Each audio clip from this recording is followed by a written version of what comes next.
Good afternoon. I'm Dan DeRose with 19 News, coming to you from our digital desk. Unfortunately, it's that time of year and we need to talk about flu, COVID, and other respiratory illnesses. And it's not to say that this is the time of year to see those illnesses, but it's really sort of the rise and the rate of increase that has some public health departments, some county boards of health putting out just a little bit of a heads up for you at home to start protecting yourself, protecting your family.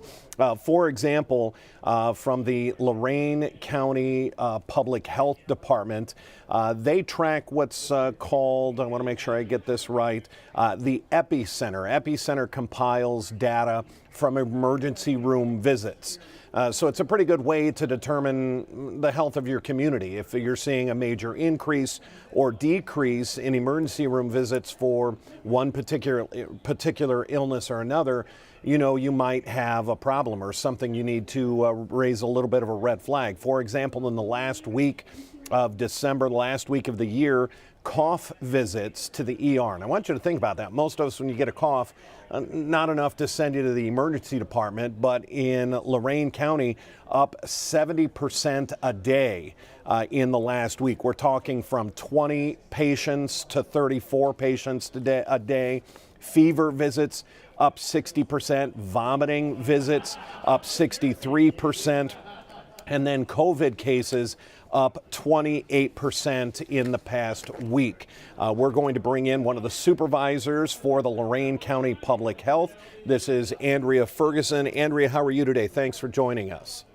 You're welcome. Doing great. Thank you. Well, I think we're doing better than most. We all know somebody. Anybody watching this knows somebody that missed Christmas, missed New Year's Eve because of being sick. What kinds of things are going around and why is it an issue? Yes, like you mentioned, we are seeing an increased activity in our emergency rooms, more visits for cough, more visits for fever, and more visits for vomiting.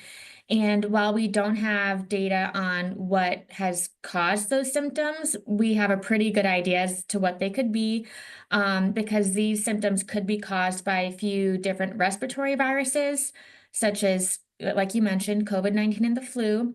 Also, there's a bacteria going around called Mycoplasma pneumoniae, which can cause walking pneumonia.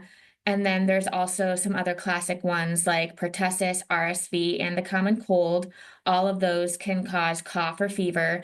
And then the vomiting is a little bit of a wild card. We suspect that it could be attributable to norovirus because right now the Center for Disease Control is reporting an increase in norovirus cases. That's not a respiratory virus. It's a different virus that causes the inflammation of the stomach or intestines. I was doing some research for this story and was horrified when I saw that norovirus is also known as the winter vomiting disease.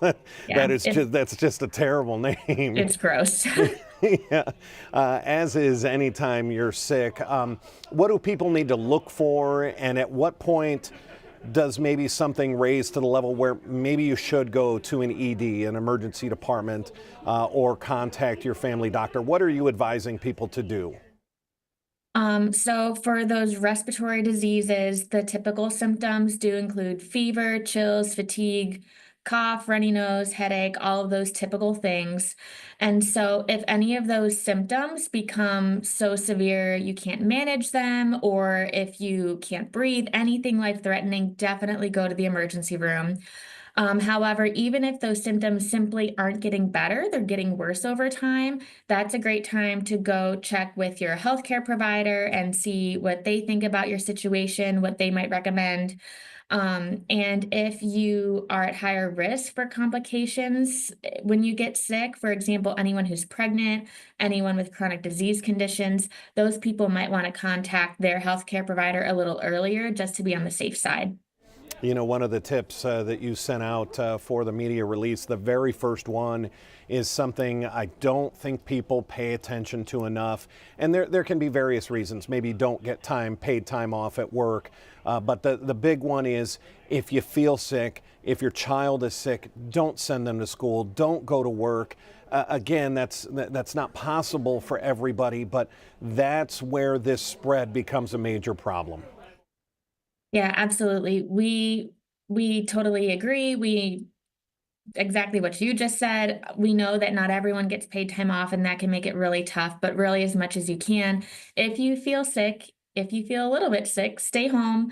Don't go to the grocery store, don't go out. Just rest, rest, rest, and work on getting better, because that helps you. It helps you get better, hopefully more quickly, and it helps you keep from spreading whatever you have to everybody else in the community.